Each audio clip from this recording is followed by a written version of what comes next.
Hello, friends. Today's topic is sensitivity towards others, in which, first of all, we will read this para. We live in a society. All of us depend upon one another of different reasons. Look around and you find that most people are sensitive to the needs of others. Everyone is ready to hold the hand of a child and an old person while crossing a road, offer them a seat in a bus or a train, or help them to carry heavy bags. Students, we live in a society. हम सभी लोग एक society में रहते हैं और हर society member एक दूसरे के ऊपर किसी न किसी रीज़न से डिपेंड करता है। जैसे डॉक्टर है, डॉक्टर फार्मर पे डिपेंड करता है। क्यों? क्योंकि फार्मर जो है वो कल्टीवेशन करता है, वो अनाज उगाता है, तो डॉक्टर को खाना खाने के लिए फार्मर की ज़रूरत है। वहीं फार्मर को अपनी ट्रीटमेंट करवाने के लिए डॉक्टर की ज़रूरत है। तो इस तरह से समाज में बहुत से एग्जाम्पल मिलेंगे जिसमें लोग इस सोसाइटी में एक दूसरे पे डिपेंड करते हैं, जिससे एक दूसरे से वो जुड़े होते हैं। ओके कभी कभी हम देखते हैं कि हम सेंसिटिव हो जाते हैं, दूसरों की तकलीफ को देख के हमें तकलीफ होती है, दूसरों की खुशियों को देखकर हमें खुशी होती है। जैसे हम सड़क पर से जा रहे होते हैं और कोई ओल्ड पर्सन या सिक पर्सन कोई हैवी लोड लेकर चल रहा होता है, तो हम लोग को लगता है कि अरे यार ले लो उसका, वो ले लो, बैग ले लो, उसकी ये जो सामान है उसको हम ले लेते हैं। कभी कभी कोई सिक पर्सन या फिर ओल्ड पर्सन या फिर ब्लाइंड पर्सन्स वो रोड नहीं क्रॉस कर पा रहे हैं, आगे बढ़ के भी फिर गाड़ी को देखकर पीछे आ जा रहे हैं, गाड़ी की आवाज़ उनके पीछे आ जा रहे हैं, तो हम उनको रोड क्रॉस करवाने के लिए फिर मदद करते हैं।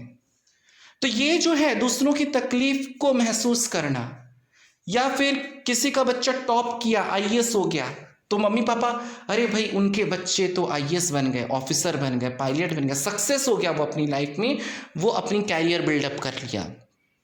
तो ये दूसरों की खुशियों में खुश हो जाना, दूसरों की तकलीफ देखकर दुखी होना, उनकी मदद करना, यही सेंसिटिविटी है। Okay, a society is an organised group of people. Society क्या है? सोसाइटी इन जितने भी लोग हम लोग देख रहे हैं, इन सभी लोगों को एक अगर ग्रुप बना दिया जाए, जिसमें फार्मर भी है, डॉक्टर भी है, टीचर भी है, स्टूडेंट भी है, ओके, स्वीपर भी है, तो इन सभी लोगों को मिलाकर जो एक ग्रुप बन रहा है, दैट इज कॉल्ड सोसाइटी। देखिए यही सेंसिटिविटी है। ये जो सामने पिक्चर है आपके, यहाँ पर एक ब्लाइंड पर्सन है जो कि रोड क्रॉस नहीं कर पा रहा है, वो गाड़ियों की आवाज़ सुनकर बार बार पीछे की तरफ हट जाता है, but he wants to cross that road.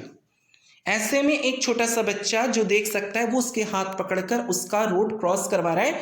Means इस बच्चे के मन में उसकी तकलीफ को देखकर तकलीफ आती है और वो उसकी मदद के लिए तैयार हो जाता है।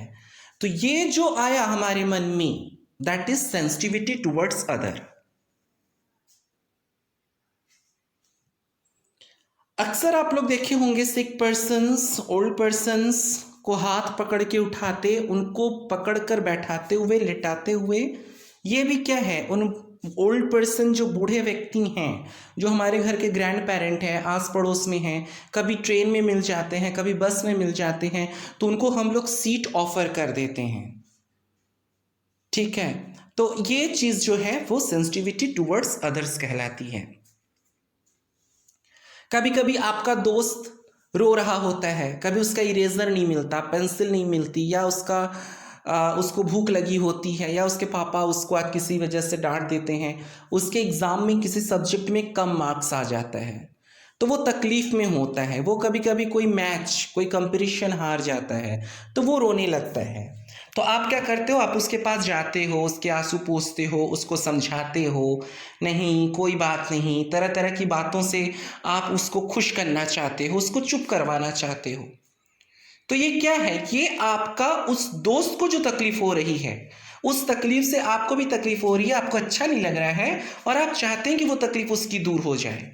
तो ये आपके मन में उस दोस्त के प्रति सेंसिटिविटी है, this is the sensitivity towards others.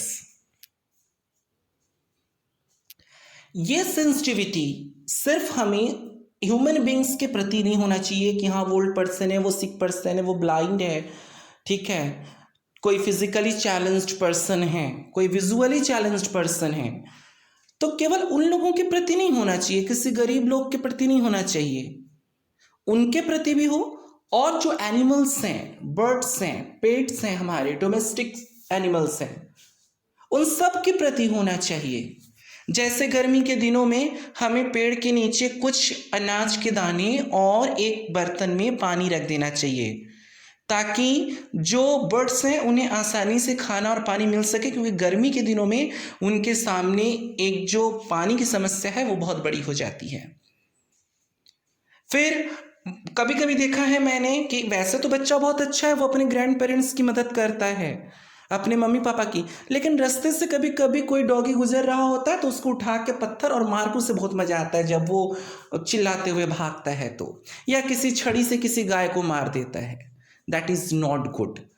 हम अगर ह्यूमन बींग्स के प्रति सेंसिटिव हैं तो हमें बर्ड्स और एनिमल्स के प्रति भी होना चाहिए, तब सही मायने में ये सेंसिटिविटी टूवर्ड्स अदर्स है। और अगर हम सिर्फ ह्यूमंस बींग के प्रति हैं that is sensitivity towards human beings, लेकिन अगर हम ह्यूमन बींग्स के प्रति भी हैं, बर्ड्स के प्रति भी हैं और एनिमल्स के तरफ भी हैं, तो then this is sensitivity towards other. Next para, the children develop a caring attitude towards others by watching their parents and other people around them. Children learn many things from their friends also. Let us take the example of Neeta. She lives in a joint family where everyone cares for the comfort of others. She plays quietly when her grandfather rests. All the neighborhood children have also become conscientious and do not make noise while the Neeta's grandfather is sleeping. अब यहाँ पे देखिए, केवल घर में, एक family में किस तरह से एक बच्चा सेंसिटिविटी को रिप्रेजेंट कर रहा है। जो बच्चों में केयरिंग एटीट्यूड है वो बच्चे अपने आसपास में चारों तरफ जो लोग हैं उनको देखकर और अपने फैमिली मेंबर्स को देखकर सीखते हैं। जो बच्चे चिल्ड्रन हैं वो बहुत कुछ अपने फ्रेंड से भी सीखते हैं। जैसे आज कोई टिफिन में बहुत अच्छी चीज़ ले आया तो वो क्या किया, एक लड्डू है और उसको हाफ ऑफ कर लिया, हाफ अपनी फ्रेंड को दिया और हाफ खुद खाया। तो उसका फ्रेंड क्या है, ये शेयरिंग को सीखा अपनी दोस्त से। तो अगले दिन अब वो गुजिया लेकर आया और वो हाफ गुजिया उस दोस्त को देता है और आधी खुद खाता है। तो पहले दिन जो दोस्त ने लड्डू आधा उसे देकर शेयर किया, उससे दूसरे वाले दोस्त ने शेयरिंग वाली बात सीखी।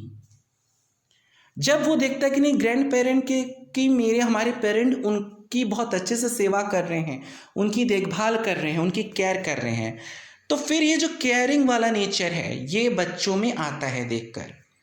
जैसे एक नीता नाम की कोई लड़की है, वो ज्वाइंट फैमिली में रहती है, मीन्स उसके ग्रैंड पेरेंट भी उसके संग रहते हैं, uncle aunt cousin siblings parents सब कोई, वो लोग साथ में ही रहते हैं।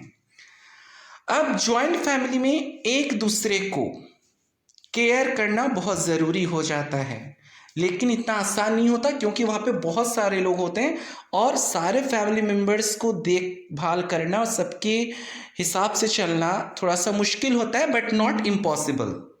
ओके, लेकिन वो क्या करते हैं कि जब उसके ग्रैंडफादर सो रहे होते हैं और उन्हें खेलना भी होता है, तो वो क्या करते हैं, तो वो ऐसे गेम को सेलेक्ट करते हैं जिसमें शोर ना हो।